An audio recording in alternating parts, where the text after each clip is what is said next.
ग्राउंडवर व्हॉलीबॉल खेळायचं तर उद्या कायद्याने सुव्यवस्था बिघडेल या नावाने तुम्ही बंद करू शकता की नाही? बंद केलं सर, त्या दिवशीपासून आता काय झालं सर, मला एकदम तक्रार आली नाही.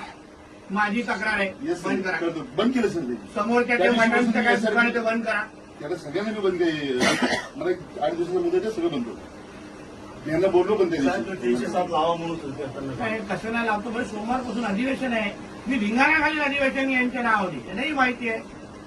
त्यांना माहिती आहे मी वर्ष बीसीएमच्या शिवाय इथे आलेलो नाहीये, त्यांनाही माहिती आहे. मला इथे केसेस पाहिजे, हे प्रत्येक जण पाहिजे तशी स्टेटमेंट देते. Yes sir. पण मला यांच्यावर केसेस 307च्या खाली काय नको, हे सगळं इकडून क्लिअर झालं पाहिजे. मी 2-3 दिवसात परत राऊंड मारणार आणि मी अचानक पण राऊंड मारणार इथे. मला इथं तिथं फुटबॉल दिसला ना, मी तिथं मारणं चालू करणार त्या लोकांना, मुलांना. कोणी असून देतं लोक. मग सांगू नका मी इथे दंगल घडवली, मग तुम्हाला आज सांगून जातो मी इथे हे लोकांना परत त्रास होऊनच दे. मग मी नाहीच काय करणार, इकडे आडवा तिडवा फिरवणार आम्ही. आमच्या गाड्यात पण आम्ही तयारीशीर आलो इथे, तुम्हाला आज सांगतो.